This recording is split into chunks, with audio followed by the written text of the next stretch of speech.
The hallway was quiet, too quiet.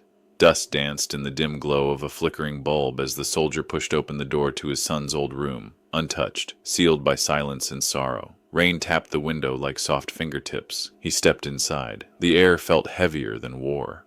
On the desk, a toy tank faced the door. It hadn't moved in months. Then, a whisper. Behind him, barely a breath. "I'm still here." He froze. His flashlight flickered. The silence that followed wasn't empty.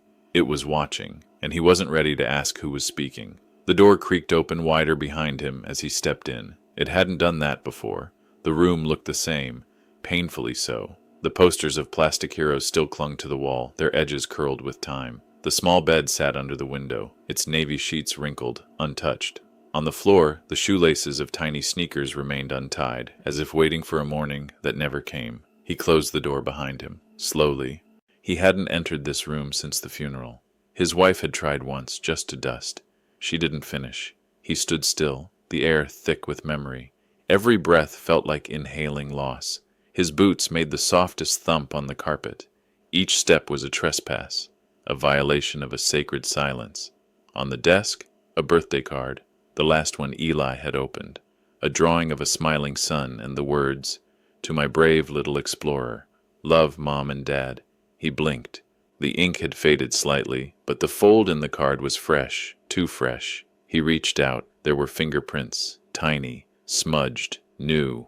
He pulled back. "No," he muttered. "That's not—" But something made him look at the shelf beside the bed. The green dinosaur was turned sideways. Eli always made sure it faced the door, guarding him while he slept. The soldier reached for it and turned it back. His fingers trembled slightly. From the closet came a soft, muffled sound, like fingers brushing across wood. He turned quickly. "Eli?" Silence. He moved to the closet and opened it slowly. Nothing. Only the stillness of hanging jackets and the scent of dust and old fabric. But on the floor, he noticed something. A small toy plane. The kind Eli used to fly across the living room, making engine noises with his lips. He could swear. He'd put that one in the donation box. Months ago. He picked it up. It was warm.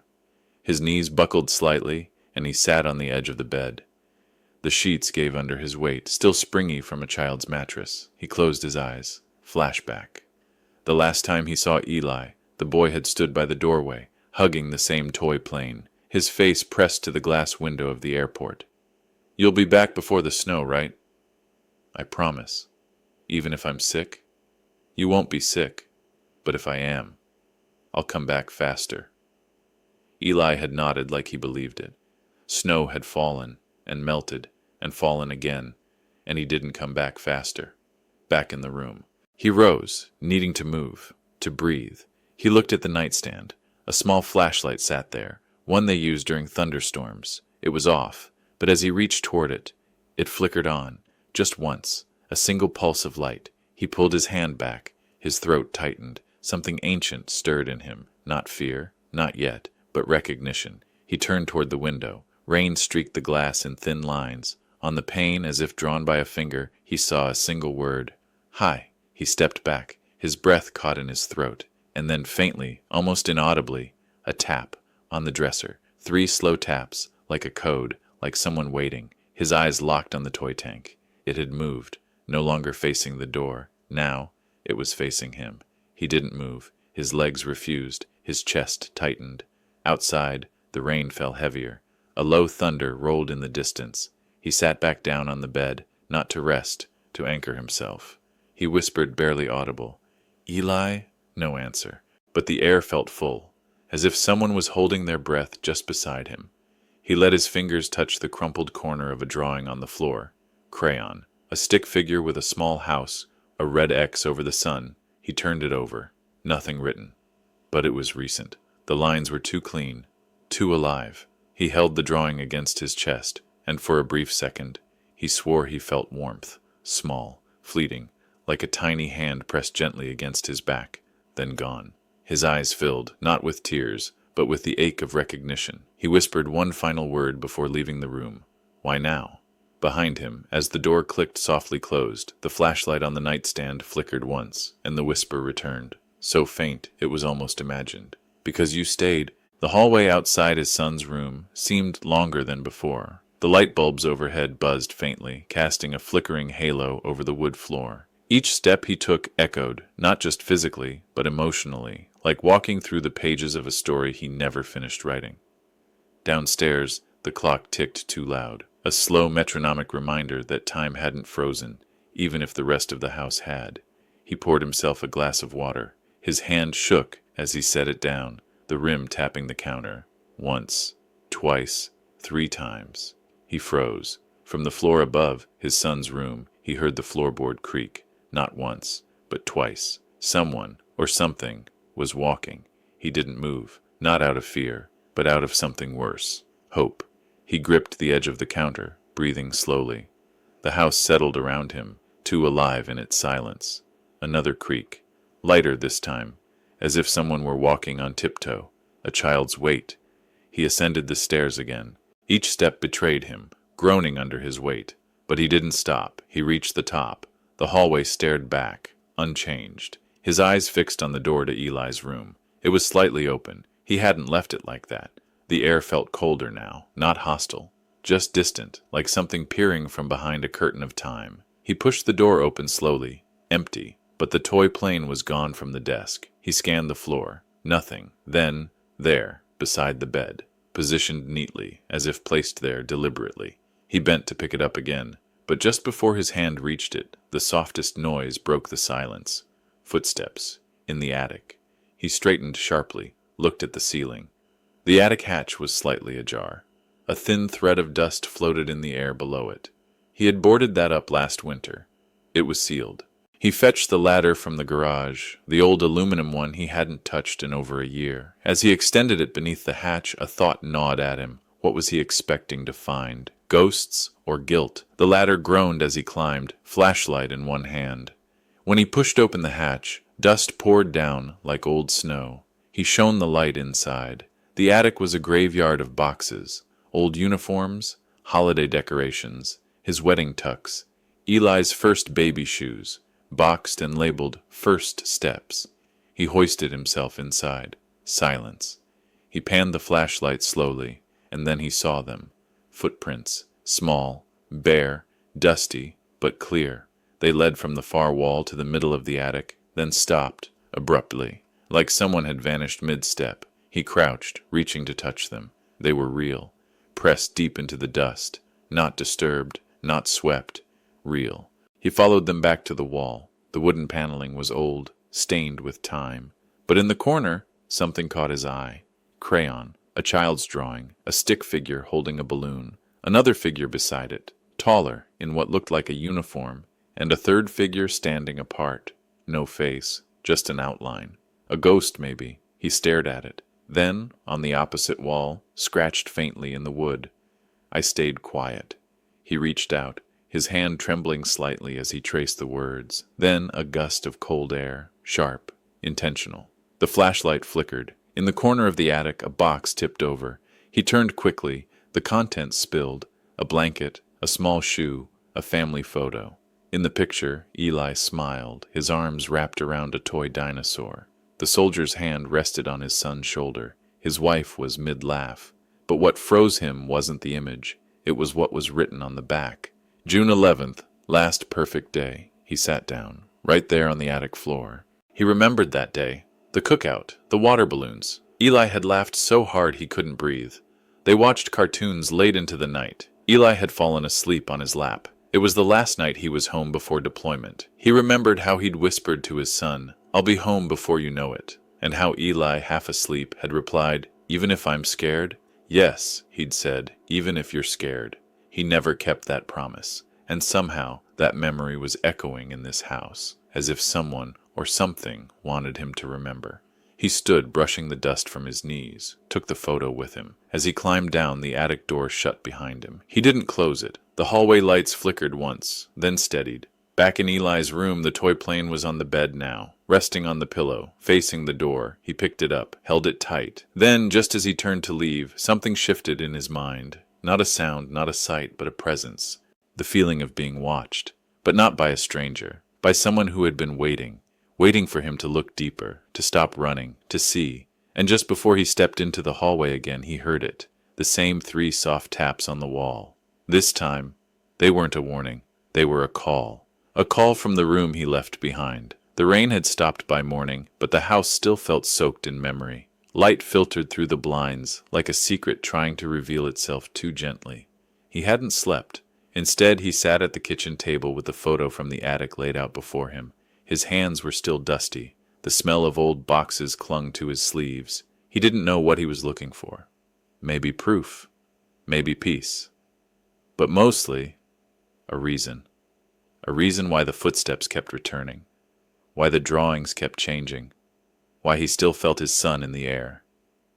He opened the drawer by the hallway, the one they used to call the everything drawer. Inside, old batteries, rubber bands, crumpled receipts, 2 birthday candles, and beneath them tucked flat, letters, dozens, some sealed, some not, all addressed to Dad. He stared at the handwriting, loopy, slightly crooked, Eli's. The postmarks were fake. The letters were never mailed. His wife must have kept them. His hands trembled as he picked the first one.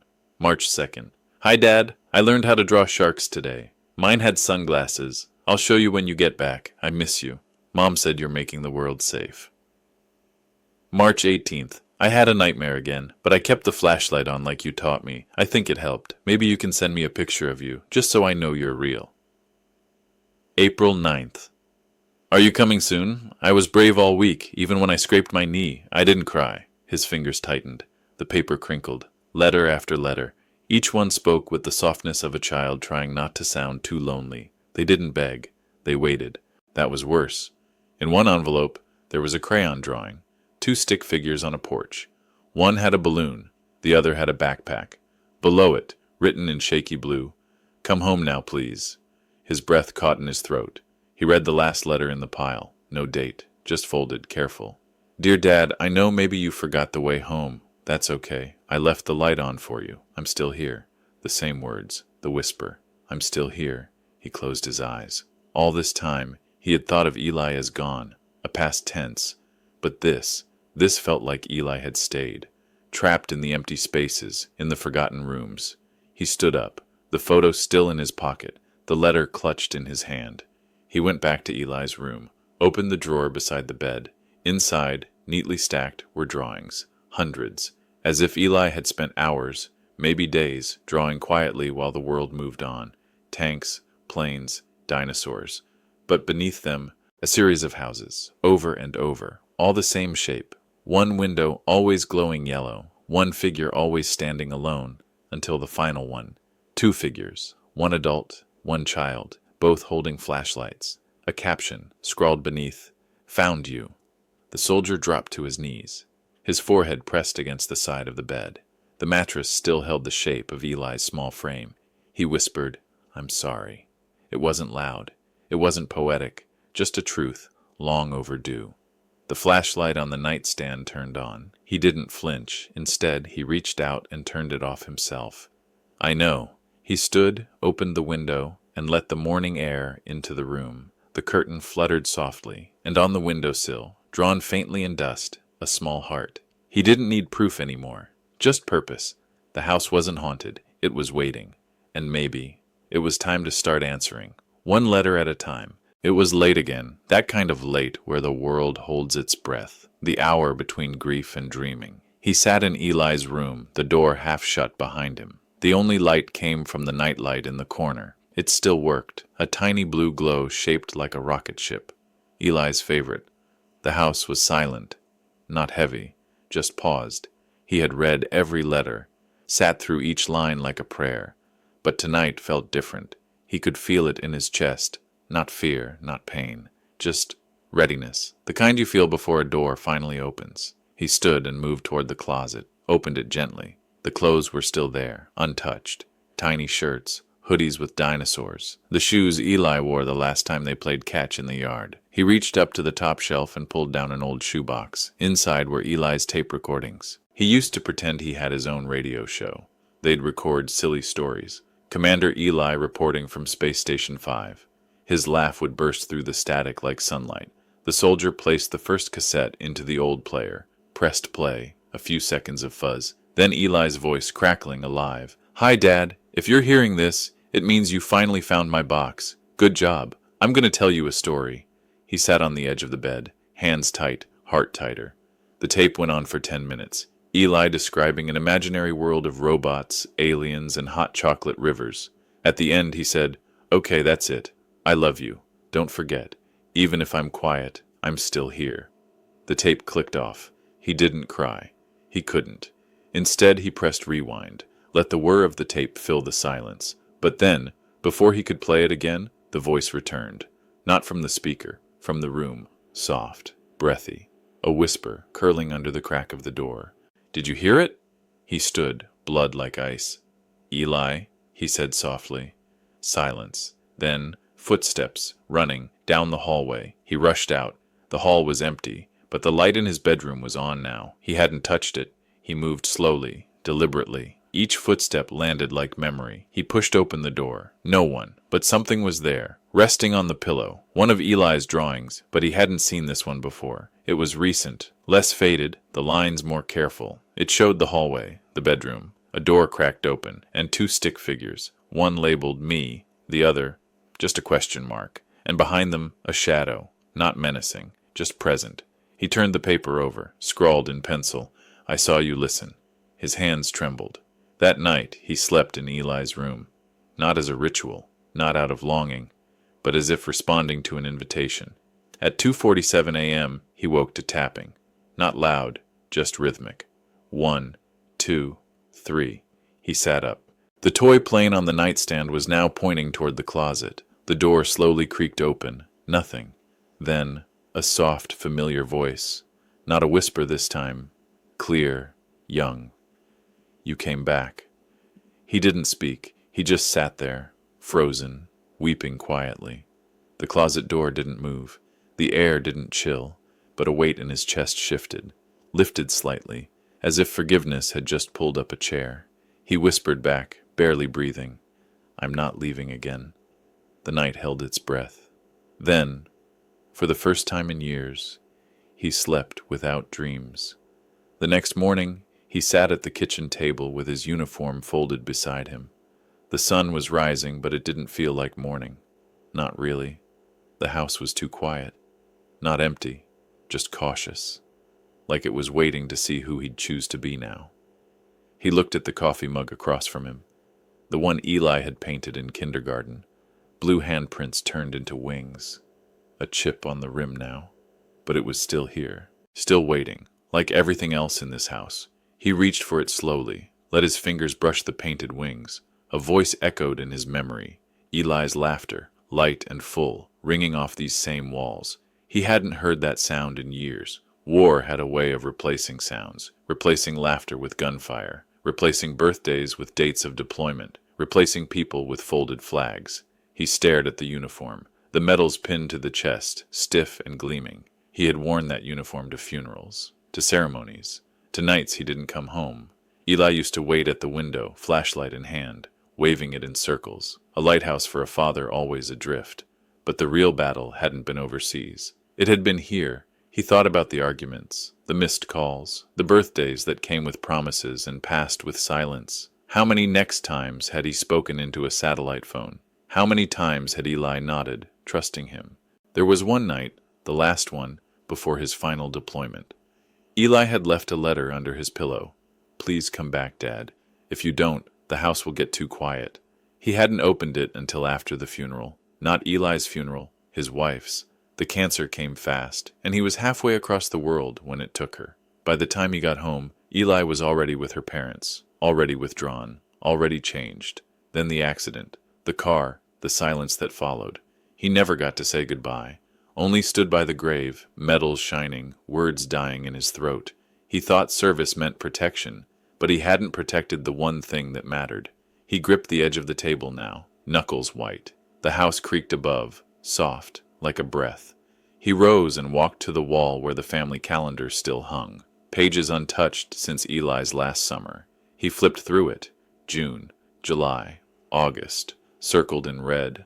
Back to school, with a smiley face. Below it, in tiny handwriting, "Dad promises to come." His knees buckled. He leaned against the wall, head low. The war he fought out there, It had ended.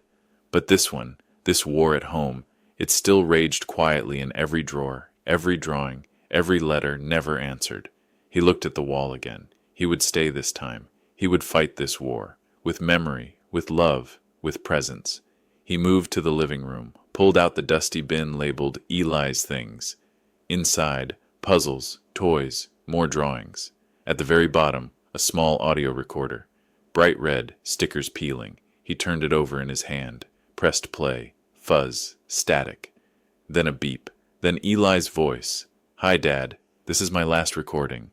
I made it so I don't forget your voice, but I think maybe you need it too. Just listen." A pause, then softer. "If you forget who you are, remember me. I'm not gone. I'm just waiting for you to remember." The message ended, but the silence that followed, it was no longer hollow. It was full, like a held breath, like a heart still beating somewhere between the past and now. He sat down on the floor, recorder in hand, and whispered, "I remember." He pressed the button again and again, letting the voice echo, letting the war end inside him. The photograph had always sat on the mantel, untouched, undisturbed, a still image frozen in a world that no longer existed. She was there, Eli's mother, smiling gently with her arm around their boy. It was taken the summer before everything unraveled. The light in her eyes hadn't yet dimmed. Eli's hand clutched her scarf like he didn't want her to drift too far from him. He stared at it now. His fingers hovered near the frame, uncertain, as if touching it might make her speak again. But she wouldn't. She hadn't. Not since the day she got the diagnosis. She didn't scream. She didn't weep. She folded laundry. She made lunch. She read Eli bedtime stories, silently, steadily, like a woman holding back a tidal wave with a single breath. He didn't understand her silence then. He thought it was coldness, thought it was denial. He was wrong. Now he knew.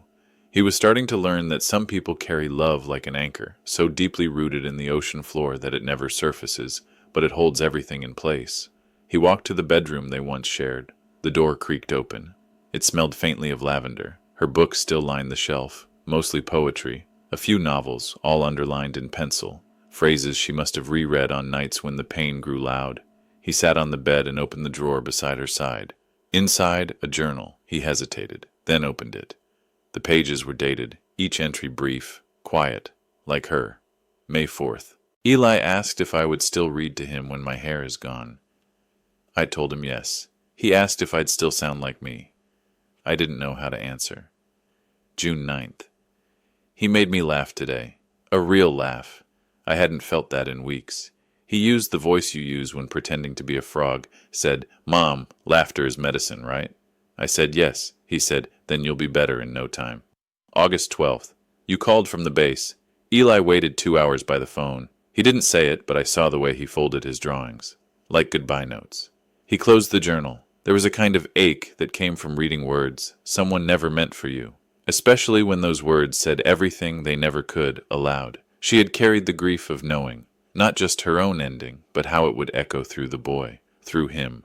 And she had chosen silence, not out of weakness, but to hold them steady. His hands trembled. He remembered the last time he saw her. She was standing by the sink, washing dishes, her scarf tied neatly around her scalp. Eli was asleep upstairs. He'd been angry, frustrated by the miles, the choices, the helplessness. He asked her why she didn't fight harder, why she didn't yell. She turned, looked at him, and only said, "Some storms you don't outshout. You outwait." He didn't understand then. He understood now. He returned to the living room, journal in hand, and sat by the fireplace. He finally placed the picture frame in his lap, looked into the eyes of the woman who had loved them both without asking for anything in return. "I hear you now," he whispered. The house creaked above, a soft approving sound. He placed the journal beside the photo. 2 silences, hers and Eli's, now resting side by side. And for the first time, his silence wasn't lonely. It was shared. The basement was colder than he remembered. The air down there had a weight to it, thick with dust, layered with years. Light spilled in from the open door above, slicing across cobwebs and the boxes that lined the far wall. He hadn't been down here since. He couldn't finish the thought. He descended slowly, each step echoing. The same floorboards Eli once tiptoed across during their secret missions. flashlight in one hand, stuffed rabbit in the other. He reached the bottom and turned on the small pull-chain bulb. It flickered once, then steadied, casting a low amber glow. The shelves were cluttered. Forgotten toys, a model train, photo albums wrapped in plastic. Then he saw it. The red tape recorder. It sat alone on an old stool, untouched, like it had been waiting. He approached it with a kind of reverence. This was the same recorder Eli had carried around the house when he was little, pretending to be a detective. He'd narrate everything. Day 3. The serial monster attacked again. I survived. But after his mother passed, the recordings changed. He picked it up, wiped off the dust. The play button still worked. His hand trembled as he pressed it. Click. A soft static. Then Eli's voice, small, uncertain. Recording, we're day 1. I think Mommy's in the stars now. I saw her scarf move even when the window was closed. That means she's saying hi. A pause. I miss her. His throat closed. He fast-forwarded. Click. Another entry. Day 7. I tried talking to Daddy today, but he was on the phone. Again. He always says he'll call me back, but he forgets. Maybe it's because I'm forgettable. His knees weakened. The voice was still so young, so hopeful, but you could hear the corners fraying. Click. Day 10. I heard a song in my dream. Mommy was singing it. I tried to remember the words. I think they go, if you wait, I'll find you, even in the quiet. He sat down, the recorder warm in his hand, like it held the last flicker of Eli's voice. Then came one final recording. The timestamp was only a few days before the accident. Eli's voice was slower, whispery. Last tape. I think Daddy's almost home. But if he hears this and I'm not here, I want him to know, a pause. You could hear breathing. That I waited, just like he asked. Click. Silence. He stared at the recorder. The kind of silence that followed wasn't just absence. It was presence that could no longer speak. He didn't cry. The tears didn't come. Not yet. Instead, he stood. He placed the recorder on the shelf again, not as something hidden, but as something sacred, as proof. Proof that Eli had waited. Proof that he had always believed. He turned to go back upstairs, then stopped. On the wall near the stairs, there was a set of child's fingerprints, faint, low to the ground, smudged like tiny hands had searched for balance. He hadn't noticed them before. He crouched, touched the marks. They were real. He traced them gently, then whispered to the air, I'm here now. The light flickered once behind him, but he didn't turn. The war inside was shifting, not over, but quieter, like Eli's voice, still echoing, still waiting. It wasn't raining outside, but inside the house, something fell, slow, invisible, constant. He had just finished folding Eli's drawings into a neat pile on the desk. They weren't masterpieces. They were memories. Spaceships with smiles. A dinosaur who wore a cape. A sketch of their backyard tree with 2 stick figures holding hands beneath it. He placed them in a folder labeled simply, Eli. Then the smell came. Earthy. Metallic.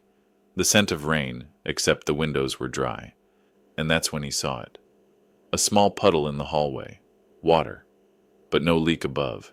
He stepped over it, heart pacing faster than it should. Another drop. Near the stairs. Then one on the living room rug. The walls weren't wet. The ceiling hadn't darkened. But somehow it was raining. Gently. Impossibly. Inside the house. He walked room to room, checking, touching. The water was real, not flooding, just falling, as though the house itself had begun to cry. He paused at the door to Eli's room. There the droplets were softest. They kissed the wooden floor like apologies. The air was heavy, and it hummed, faint, low, like a whisper just beyond understanding. Then came the voice.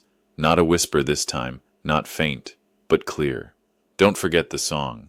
He froze. Eli's voice, certain, unmistakable. His breath caught in his throat. Eli? No response. Only the sound of a single drop landing on the windowsill. He turned toward the bed. Nothing. But on the pillow sat a tape cassette, the one he hadn't seen before. He reached for it slowly, afraid it might vanish if he blinked. No label. Just a small heart drawn in blue ink. He rushed to the basement, slid the tape into the recorder, pressed play. There was static first, then music, a soft humming melody, a lullaby. Then Eli's voice joined in, shaky, unsure, singing the words he once whispered in a dream. If you wait, I'll find you. Even in the quiet, if you close your eyes tonight, I'll still be there. He sank to the floor. The song played twice, then stopped, and the rain inside, it stopped too. The house fell silent. No drips, no static, just stillness.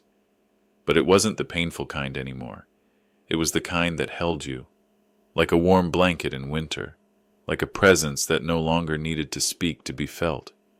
He looked around, and for the first time, the house didn't feel haunted.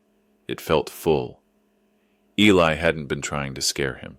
He'd been trying to hold on, to keep his father from vanishing into the same silence his mother had once wrapped herself in, to leave one last song so he wouldn't forget what love sounds like. The next morning, he opened every window, let the air in, let the house breathe again. And on the kitchen table, beside his coffee, he placed the tape recorder. It played quietly, on loop, Eli's lullaby echoing through the hallways like sunlight. Not a ghost, not a goodbye, but a reminder. Some rain isn't meant to flood, it's meant to cleanse. He found the journal in the attic, not in a box, not hidden behind insulation or beneath forgotten toys. It was resting right on top of an old blanket chest, as if it had been placed there recently, waiting.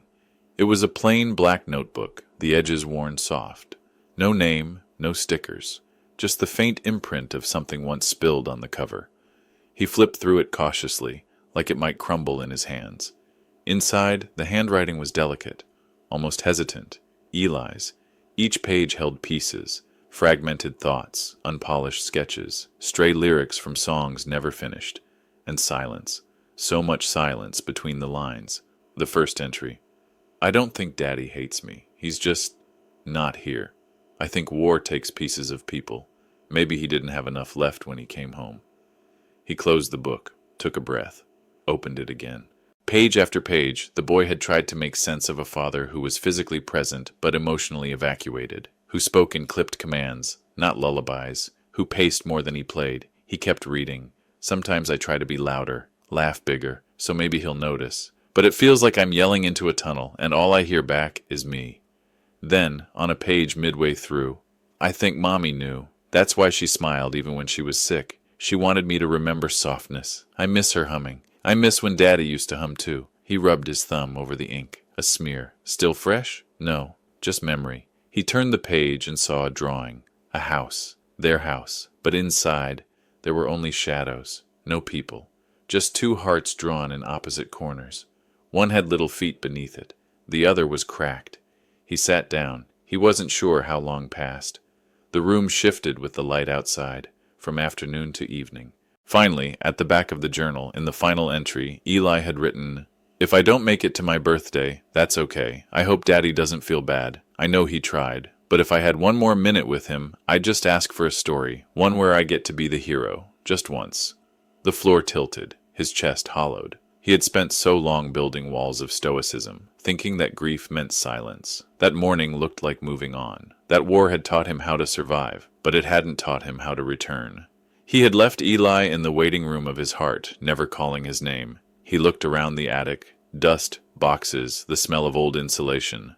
But somehow, everything felt louder now. Every quiet space echoed with what hadn't been said. He stood, carried the journal downstairs like it was breakable. At the kitchen table, he opened it again, but this time with a pen in hand. He turned to a blank page.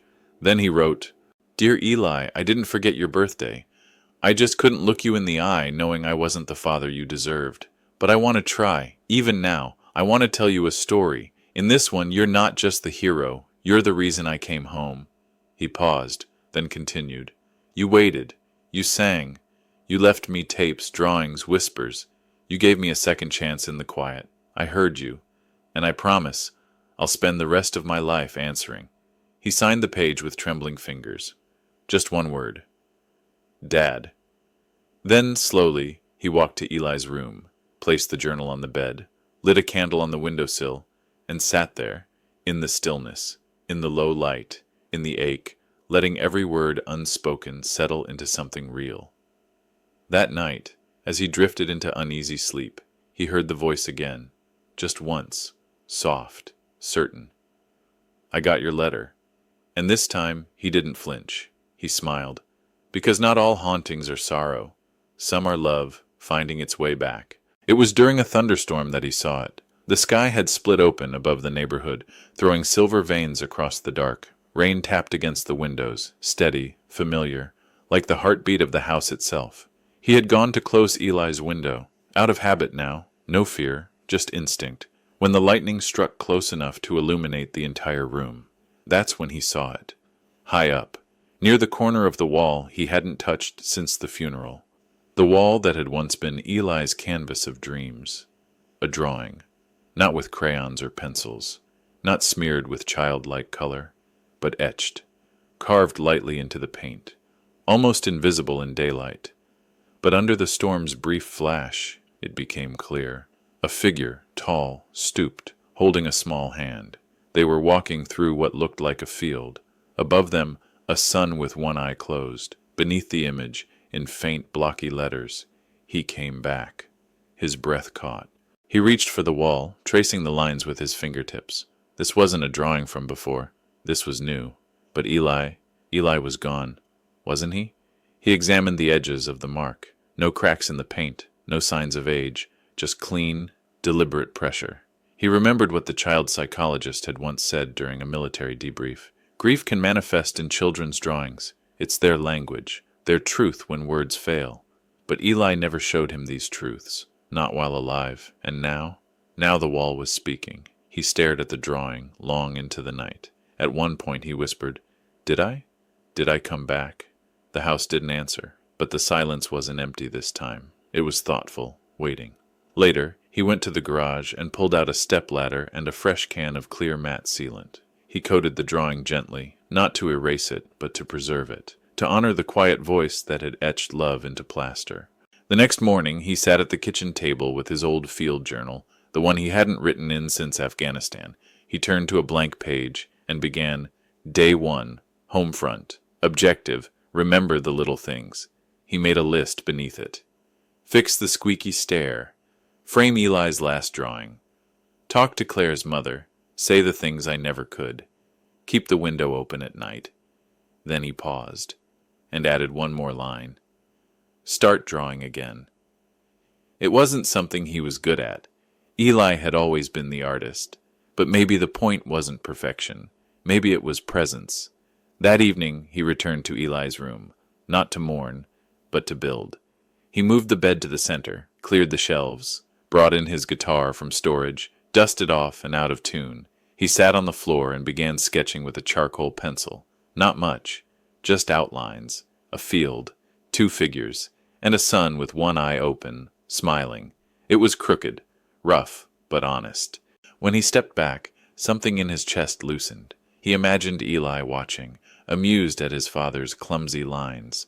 And maybe, somewhere beyond whatever veil separates memory from miracle, a boy was whispering, You're learning. That night, when the rain returned, soft this time like a lullaby, he left the door open, and before bed he placed a piece of paper on Eli's windowsill. It simply read, I saw your drawing. Thank you, Dad. And in the morning, though he expected nothing, the paper was gone. But in its place, a faint smudge on the windowsill, a tiny handprint in charcoal dust. The first thing he noticed was that the box hadn't been there the night before. It sat quietly beside the front door, wrapped in brown paper and tied with a string. No name, no return address, just the soft weight of intention. He hesitated, staring at it. The sun hadn't fully risen yet. A dull gray light filtered through the curtains, casting long stretched shadows across the wooden floor. He crouched slowly, the floor creaking under his knees. There was something about the box that felt careful, not threatening, more like a memory packaged for delivery. He lifted it. It was heavier than he expected. He brought it inside and placed it on the kitchen table, next to his journal and the coffee mug he hadn't touched since yesterday. His hands paused at the knot in the string. Undoing it felt like undoing something else too. A ribbon holding closed a truth long buried. With a breath, he pulled. The paper folded back easily like it wanted to be opened. Inside were several items, each placed deliberately. On top, a cassette tape, labeled simply, "For Dad." Underneath, a folder of papers, medical records, therapy notes, a few drawings, then wrapped in a faded blue t-shirt, a smaller notebook. His heart began to drum. He reached for the tape, walked to the living room. The old cassette player sat on the shelf, untouched for years, once Eli's favorite thing to tinker with. He slid the tape in, pressed play. There was static, then the quiet sound of a child breathing. Then, a voice. Not quite a whisper. Not quite clear. "If you're listening, I guess that means you came back." He sank into the chair. Eli's voice, but younger, softer, nervous. "I didn't know how to talk to you. You were always busy in your head, like there was a war still happening in your eyes. But I wanted you to know, I still saw you. I saw when your hands shook. I saw when you couldn't sleep. I wasn't scared of you, Dad. I just didn't know how to help." He covered his mouth with his hand, holding back a sound. The voice continued. "I made this for later, just in case I didn't get to tell you in person, just in case something happened. I wanted to say, it's okay. I forgive you. I love you. Even when you couldn't show it, even when it was quiet all the time. I never stopped hoping." A pause. Then, "If you find my drawings, can you keep them safe? They were the loudest things I had." The tape clicked. He sat in the silence that followed, the weight of those words pressing gently on every inch of him. He looked back at the box, opened the folder. The medical notes confirmed what he already knew, but had never truly faced. Eli had been sick for longer than they admitted. The signs were there: fatigue, weight loss, quiet complaints brushed aside by a father too consumed with shadows to see the one that mattered. And beneath the papers, the drawings, one of him and Eli sitting on the roof, one of the night sky with words written among the stars. "I waited for you up here. It's quieter."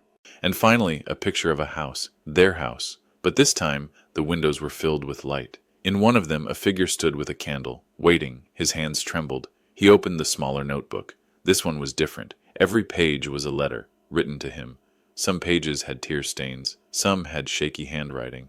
"Dear Dad, today I told Mom I was going to stay quiet until you noticed me again. Dear Dad, I saw your medals. I think they're beautiful, but I liked you better before you wore them. Dear Dad, sometimes I think if I draw enough light, it'll reach the dark place in your eyes." He closed the notebook, held it to his chest. The house felt different now. Like Eli had never truly left, just waited. Left a trail of truth in pencil, paper, and whispers. He looked toward the hallway, toward the room filled with drawings and silence. Then he stood, carried the items one by one into Eli's room, placed the tape beside the journal, pinned the last drawing above the bed.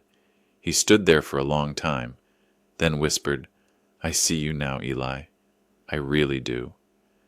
And in that still moment, in the soft light of morning, in the quiet surrender of a father who had finally arrived, the whole house felt like it exhaled, and somewhere between grief and grace, the room began to glow. It was almost midnight when the voice returned. He had been sitting in Eli's room, sketching by the soft light of a desk lamp, not drawing anything special, just letting the pencil wander. Lines without judgment, spaces without expectation. The house was still. Then came the faintest sound. A breath, soft, fragile, like wind through curtains. He froze, turned slowly toward the door. Nothing. But then, from the corner, from the same place the first whisper had come weeks ago, the shadowy space near the closet, the voice. "You can let go now." It was Eli, but different. Not a whisper born of longing or grief. This voice carried peace. Not absence. Not fear. Peace. He stood slowly. The air in the room felt warm, softer than it had in years. No chills, no weight, just quiet. He moved toward the closet. The door was open, slightly. Inside, the shelves were neatly arranged. A few of Eli's old shoes, a soccer ball, the coat he never got to wear that winter, and hanging on a hook, something new. A drawing, not pinned, just waiting. He took it down gently. It was the same field, the same two figures. But this time there was a third, a small figure standing further back, waving, smiling, and in the sky the sun had both eyes closed now, like it was resting, content. He stared at it for a long time. Then he understood. This wasn't another message. This was goodbye. Not forced, not tragic, but chosen, accepted. He sat back down on the bed, holding the drawing close. And for the first time in months, maybe years, he didn't cry. He didn't break. Instead, he whispered, "Thank you for staying as long as you did." There was no reply, just a stillness so gentle it felt like an embrace. Later that night, he packed the last of Eli's letters into a wooden box, the kind soldiers used for mementos overseas. He placed the box on a shelf beside the journal and the tape recorder. Not hidden, not tucked away in the dark, but right in the open. He changed the sheets on Eli's bed, opened the window, let the wind carry whatever needed to go. He slept on the floor that night, under the faint glow of the nightlight Eli used to hate but always kept on. In his sleep, he dreamt of the field from the drawing, of footsteps that left no trace in the grass, of a hand letting go, not out of sadness but love. And when he woke, the house was silent, not empty, just full of space now, full of the kind of silence that feels clean, sacred, like a heart finally put down the weight it wasn't meant to carry. That morning, he opened the front door and stepped outside, barefoot on the porch. The sky was soft with early sun, no more fog, just light, and somewhere, deep within the quiet corners of memory, a voice echoed one last time, "I'll be everywhere you remember me." Then it was gone, but he wasn't afraid. He wasn't alone. He didn't return to active duty. The papers stayed unsigned on the counter, stained with a coffee ring and time. Instead, he built something smaller, softer, a shed in the backyard. Nothing fancy. Wood, tools, a desk. A space where silence wasn't a punishment, where he could sit with a pencil and a thought.